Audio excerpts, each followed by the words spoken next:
Dear students, a very warm welcome to all of you in my today's lecture of strategic management. In today's lecture, we will discuss upon the next technique on business environmental analysis, and this is popularly known as the pastel analysis. यानी कि आज के lecture में हम pastel analysis को discuss करेंगे जो किसी भी पर्टिकुलर ऑर्गेनाइजेशन के रेफरेंस में उसके एनवायरनमेंट को एनालाइज करने में अपने इंपॉर्टेंट रोल को प्ले करती है. अब तक हमने स्ट्रेटेजिक एनालिसिस के रेफरेंस में डिफरेंट टूल्स को डिस्कस किया है, लेकिन जो मोस्ट यूज्ड डिटेल्ड एनालिसिस है एनवायरनमेंट की, वो पेस्टल एनालिसिस के बेसिस पर भी फोकस की जाती है. एक तरीके से जो पेस्टल एनालिसिस है वो बिजनेस के कंडक्ट के रिगार्डिंग एक बर्ड आई व्यू प्रोवाइड करती है, यानी कि एक कंप्लीट पिक्चर अवेलेबल कराई जाती है on the basis of the pastel analysis in regard of the business conduct. Company के अंदर जो मैनेजर्स हैं या जो स्ट्रेटजी बिल्डर्स हैं वो इस एनालिसिस का यूज करते हैं इस पर्टिकुलर पॉइंट को फाइंड आउट करने के लिए कि मार्केट में उनकी करंट पोजीशन क्या है, और इसके साथ साथ इसको भी प्रॉपर्ली एनालाइज किया जाता है कि ऑर्गेनाइजेशन फ्यूचर में कहाँ स्टैंड कर सकती है.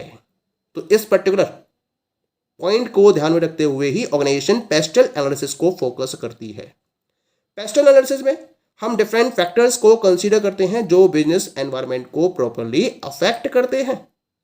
यहाँ पेस्टल में डिफरेंट लेटर्स यूज किए गए हैं और हर लेटर एक्रोनिम है एक पर्टिकुलर सेट ऑफ फैक्टर्स के रिगार्डिंग. और जो लेटर्स हैं पेस्टल के अंदर, इसको हम पेस्टल PESTEL का नाम भी देते हैं, और इसको हम कुछ इस तरीके से ओपन कर सकते हैं. पेस्टल में P stands for political factors, E stands for economic factors, S stands for social factors जिसे हम सोशियो कल्चरल फैक्टर्स के नाम से भी जानते हैं, T stands for technological factors, L stands for legal factors and E stands for environmental factors. तो इस तरीके से ये पेस्टल की फुल फॉर्म है जिसमें हम बिजनेस एनवायरनमेंट से रिलेटेड डिफरेंट एक्सटर्नल फैक्टर्स को स्टडी करते हैं और उसके इम्पैक्ट को डिस्कस करते हैं, और उसके बेसिस पर बिजनेस अपनी स्ट्रेटजी को प्रॉपर्ली प्रिपेयर करता है. तो क्या क्या है ये फैक्टर्स और किस तरीके से इम्पैक्ट पड़ता है, let us have a discussion of these particular factors. The very first letter under the word PESTEL is P, and P stands for political factors. The political factors take the country's current political situation. It also reads the global political conditions affect on the country and business. When conducting this step, ask questions like what kind of government leadership is impacting decisions of the firm.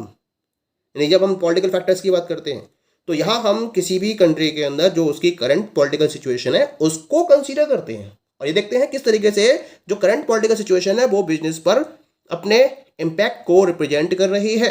ये impact favourable है या unfavourable है. इसके साथ साथ हम global political conditions को भी रीड आउट करते हैं पॉलिटिकल फैक्टर्स में जो उस पर्टिकुलर कंट्री के और उसके बिजनेस पर प्रॉपर्ली अफेक्ट कर रही होती हैं. जब इस पर्टिकुलर स्टेप को हम फोकस करते हैं या जब पॉलिटिकल फैक्टर्स को एनालाइज करते हैं तो स्ट्रेटजिस्ट के माइंड में एक प्रॉपर क्वेश्चन होना चाहिए और उसके रिगार्डिंग ही सॉल्यूशन को फाइंड आउट किया जाना चाहिए. क्या है वो क्वेश्चन कि हमारे फर्म के जो बिजनेस है या फर्म के जो डिसीजंस हैं उनको इम्पैक्ट करने वाली जो गवर्नमेंट लीडरशिप है वो किस तरीके की है. What is the behaviour of the government leadership that is impacting our decisions of the firm. इस क्वेश्चन को अगर ध्यान में रखते हुए इसके आंसर को सर्च किया जाएगा तो ऑटोमेटिकली पॉलिटिकल फैक्टर्स को आप एनालाइज कर लोगे. कुछ पर्टिकुलर पॉलिटिकल फैक्टर्स को हम स्टडी कर सकते हैं, जैसे कि गवर्नमेंट की पॉलिसीज क्या है उस पर्टिकुलर बिजनेस के रिलेशन में, उस पर्टिकुलर इंडस्ट्री के रिलेशन में. गवर्नमेंट का टैक्स स्ट्रक्चर क्या है, क्या क्या रूल्स एंड रेगुलेशंस इम्पोज किए गए हैं on that particular industry. Tariff policies क्या है गवर्नमेंट की उस इंडस्ट्री के रिगार्डिंग. गवर्नमेंट की स्टेबिलिटी, किस स्टेबिलिटी का लेवल क्या है. इसके साथ साथ जो एंट्री मोड रेगुलेशंस हैं वो किस नेचर के हैं, या फिर क्या rules and regulations entry mode को लेकर डिजाइन किए गए हैं। इनको ध्यान में रखते हुए प्रॉपर्ली पॉलिटिकल फैक्टर्स को एनालाइज किया जाता है। That is clear. Now come to the second letter of the word pastel and this is E and E stands for economic factors। economic factors में हम उन सारे फैक्टर्स को इंक्लूड करते हैं जो उस पर्टिकुलर इकोनॉमी और उसके स्टेट के डिटर्मिनेंट्स को रिप्रेजेंट करते हैं। तो इकोनॉमी से रिलेटेड और उसके स्टेट से रिलेटेड जो भी डिटर्मिनेंट्स हैं वो इकोनॉमिक फैक्टर्स को स्टेट करते हैं, इकोनॉमिक फैक्टर्स को डिफाइन करते हैं। ये वो पर्टिकुलर फैक्टर्स हैं जिनके बेसिस पर ये पर्टिकुलर कंक्लूजन ड्रॉ किया जा सकता है कि जो इकोनॉमी है वो किस डायरेक्शन में मूव कर सकती है in the future period of time.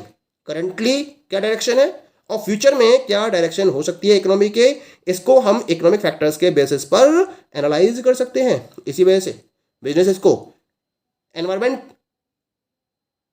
में इस पर्टिकुलर फैक्टर को कंसीडर किया जाना बहुत जरूरी है, क्योंकि इसके हेल्प से आप क्या कर सकते हो, जो भी चेंजेस होने वाले हैं उनको ध्यान में रखते हुए अपनी स्ट्रेटजीज को सेटअप कर सकते हो। इसी वजह से इनको प्रॉपर्ली एनालाइज किया जाना बहुत जरूरी है, क्योंकि ये एक कंप्लीट इम्पैक्ट डालते हैं बिजनेस की वर्किंग के ऊपर। कुछ पर्टिकुलर इकोनॉमिक फैक्टर्स हैं जो बिजनेस को अफेक्ट करते हैं, जिनको कंसीडर किया जाना बहुत जरूरी है बिजनेस फर्म्स के द्वारा। क्या क्या है ये इकोनॉमिक फैक्टर्स? जैसे कि इन्फ्लेशन रेट क्या है कंट्री के अंदर, इंटरेस्ट रेट क्या है, जो कंज्यूमर्स हैं या जो बायर्स हैं उनकी डिस्पोजेबल इनकम का लेवल कितना है, क्रेडिट एसेसिबिलिटी, अगर आप क्रेडिट लेना चाहो तो कितने वे में या किस वे में वो एसेसिबल है, उसकी एसेसिबिलिटी का लेवल क्या है, कंट्री के अंदर अनएम्प्लॉयमेंट रेट क्या है, फॉरेन एक्सचेंज रेट क्या है, और इसके साथ साथ गवर्नमेंट के द्वारा जो मॉनेटरी और फिस्कल पॉलिसीज रन की जा रही हैं वो किस तरीके से रन की जा रही हैं, या कौन कौन सी मॉनेटरी और फिस्कल पॉलिसीज के बेसिस पर इकोनॉमी को रन किया जा रहा है या फ्यूचर में रन किया जाएगा। इसको ध्यान में रखते हुए भी आप क्या कर सकते हो, इकोनॉमिक फैक्टर्स को प्रॉपर्ली एनालाइज कर सकते हो और उसके इम्पैक्ट को अपने बिजनेस पर स्टडी कर सकते हो। The third letter in the word PESTEL is S and this S stands for social factors. Social factors यानी कि इसको हम सोशियो कल्चरल फैक्टर का भी नाम देते हैं। जब हम डिफरेंट कंट्रीज की बात करते हैं तो हर कंट्री एक दूसरे से डिफर करती है, वेरी करती है। और ये डिफरेंस क्यों होता है? ये डिफरेंस होता है क्योंकि हर कंट्री के अंदर एक डिस्टिंक्टिव सेट ऑफ वैल्यूज होती हैं, beliefs, attitudes, behaviour, customs, traditions होते हैं, जो उस पर्टिकुलर कंट्री में रहने वाले ग्रुप ऑफ पर्संस के द्वारा फॉलो किए जाते हैं। क्योंकि हर कंट्री के अंदर जो ग्रुप ऑफ पर्संस हैं या जो उसके पीपल हैं जो उस कंट्री में रह रहे हैं उनके द्वारा particular values, beliefs, customs, traditions को शेयर किया जाता है। और हर कंट्री का दूसरी कंट्री से ये जो set of customs, trades, values, beliefs हैं वो कंप्लीटली डिफरेंट होते हैं, जो उस कंट्री के कल्चर को या उस सोसाइटी के कल्चर को डिफाइन करते हैं, जिसे हम सोशल फैक्टर्स में डिसाइड करते हैं। और ये क्या होते हैं, ये ट्रांसफर किए जाते हैं from generation to generation by different social groups, जैसे कि फैमिली है, फ्रेंड्स हैं, रिलेटिव्स हैं, इनके बेसिस पर इन पर्टिकुलर सोशल वैल्यूज को या कल्चरल वैल्यूज को ट्रांसफर किया जाता है फ्रॉम जनरेशन टू जनरेशन। और इन पर्टिकुलर कल्चरल और सोशल फैक्टर्स के बेसिस पर उस सोसाइटी में बिलोंग करने वाले डिफरेंट पर्सन्स के एटीट्यूड को फॉर्म किया जाता है। यानी कि उस पर्टिकुलर कंट्री के अंदर जो कल्चरल वैल्यूज हैं, जो सोशल वैल्यूज हैं, वो ये डिसाइड करती हैं कि उस कल्चर के बिलोंग करने वाले पर्सन्स के द्वारा किन पर्टिकुलर प्रोडक्ट्स को या सर्विसेज को कंज्यूम किया जाएगा। और इसी वजह से ये जो एटीट्यूड्स होते हैं लोगों के या बायर्स के, ये बिजनेस पर एक कंप्लीट इंपैक्ट डालते हैं। The social factors might ultimately affect the sales of products and services. और इसी वजह से ये सोशल फैक्टर्स क्या करते हैं, अल्टीमेटली किसी भी पर्टिकुलर फर्म के रेफरेंस में उसके प्रोडक्ट्स और सर्विसेज की सेल्स को कंप्लीटली अफेक्ट करते हैं। इसी वजह से इन सोशल फैक्टर्स को प्रॉपर्ली स्टडी किया जाना जरूरी है, क्योंकि यह सोसाइटी है जहां अल्टीमेटली किसी भी फर्म को अपने प्रोडक्ट्स को सेल करना है। और इसी के रिगार्डिंग इन सोशल फैक्टर्स को प्रॉपर्ली एनालाइज करना और इनके इम्पैक्ट को अपने बिजनेस पर स्टडी करना, that is very compulsory from the point of view of the business firms. अब यहाँ सोशल फैक्टर्स में हम कुछ पर्टिकुलर फैक्टर्स को कंसीडर कर सकते हैं, जैसे कि कल्चरल इम्प्लीकेशंस क्या है, उस पर्टिकुलर सोसाइटी के अंदर सोशल लाइफ स्टाइल किस लेवल पर है या किस तरीके का सोशल लाइफ स्टाइल फॉलो किया जा रहा है, डोमेस्टिक स्ट्रक्चर क्या है उस कंट्री के अंदर, एजुकेशन लेवल क्या है, वेल्थ को किस तरीके से डिस्ट्रीब्यूट किया जा रहा है, जेंडर और जो कनेक्टेड डेमोग्राफिक्स हैं वो क्या है। इन सारे फैक्टर्स को प्रॉपरली कंसीडर करके सोशल फैक्टर्स के इम्पैक्ट को बिजनेस के ऊपर स्टडी किया जाता है। That is clear. The next letter is T under pastel, and T stands for technological factors because today's environment is very dynamic, the society is ever changing, और इसकी वजह से जो टेक्नोलॉजी है वो लगातार एडवांस होती चली जा रही है और इस एडवांसमेंट की वजह से जो बिजनेस है इस पर एक बहुत बड़ा इन्फ्लुएंस पड़ता है, एक कंप्लीट इम्पैक्ट पड़ता है बिजनेस की वर्किंग के ऊपर। और इसी वजह से इन फैक्टर्स को ध्यान में रखते हुए एनालिसिस को परफॉर्म किया जाना जरूरी है, क्योंकि इसके बेसिस पर आप क्या कर सकते हो, अगर टेक्नोलॉजी में कोई चेंज किया जा रहा है तो उससे अप टू डेट हो सकते हो। तो टेक्नोलॉजी से या करंट टेक्नोलॉजी से अप टू डेट होने के लिए जरूरी है कि आप इसके रिगार्डिंग एक एनालिसिस को प्रॉपरली परफॉर्म करो। जब आप इसको स्टडी करते हो तो आपको ये पता चल जाता है कि वेरियस ट्रेंड्स के रिगार्डिंग कंज्यूमर्स किस तरीके से रिएक्ट करेंगे, क्योंकि जो ट्रेंड मार्केट में चल रहा होगा उसके अकॉर्डिंग ही आपको अपने प्रोडक्ट्स और सर्विसेज मार्केट में अवेलेबल कराने होंगे। और इसको आप तभी स्टडी कर सकते हो जब आप टेक्नोलॉजिकल फैक्टर्स को प्रॉपर्ली एनालाइज कर सको। टेक्नोलॉजिकल फैक्टर्स में हम कुछ पर्टिकुलर फैक्टर्स को कंसीडर कर सकते हैं, जैसे कि न्यू इन्वेंशंस क्या है इंडस्ट्री के अंदर, टेक्नोलॉजिकल एडवांसेस का क्या रेट है या किस स्पीड से टेक्नोलॉजी में एडवांसमेंट्स इंट्रोड्यूस हो रहे हैं, टेक्नोलॉजिकल ऑब्सोलेसेंस का रेट क्या है, यानी कि जो टेक्नोलॉजी करंट में चल रही है वो किस रेट से पुरानी होती चली जा रही है, और जो इनोवेटिव टेक्नोलॉजिकल प्लेटफॉर्म है वो किस लेवल पर है, क्या स्ट्रेंथ है उसकी। इन सारे फैक्टर्स को स्टडी करते हुए आप प्रॉपर्ली टेक्नोलॉजिकल फैक्टर्स को एनालाइज कर सकते हो। ठीक है। The next one is the L, and L stands for legal factors. Legislative changes take place from time to time, क्योंकि गवर्नमेंट के अंदर क्या होता है कि किसी भी इंडस्ट्री के रिगार्डिंग जो रूल्स एंड रेगुलेशंस हैं या फिर जो लेजिस्लेटिव चेंजेस हैं वो टाइम टू टाइम चेंज होते ही रहते हैं, और इनमें से बहुत सारे चेंजेस ऐसे होते हैं जो बिजनेस एनवायरनमेंट को कंप्लीटली अफेक्ट करते हैं। यानी कि मान लीजिए कि एक रेगुलेटरी बॉडी है, वो किसी भी इंडस्ट्री को रेगुलेट करने के पॉइंट ऑफ व्यू से कुछ रेगुलेशंस को इंट्रोड्यूस करती है, तो उस इंडस्ट्री या उस बिजनेस पर इसका एक कंप्लीट इम्पैक्ट होगा। अब ये इम्पैक्ट फेवरेबल भी हो सकता है या फिर अनफेवरेबल भी हो सकता है, लेकिन जब तक आप लीगल फैक्टर्स को प्रॉपर्ली एनालाइज नहीं करोगे तब तक आप ये पता नहीं कर पाओगे कि ये जो इम्पैक्ट है वो फेवरेबल है या फिर अनफेवरेबल है। इसी वजह से बिजनेस को अपने रिस्पेक्टिव एनवायरनमेंट में लीगल डेवलपमेंट्स को प्रॉपर्ली एनालाइज किया जाना बहुत जरूरी है। क्लियर। अब कुछ लीगल फैक्टर्स हैं जिनको आप फोकस कर सकते हो जब आप लीगल फैक्टर्स को एनालाइज कर रहे होते हो। कौन कौन सी लीगल फैक्टर्स हैं?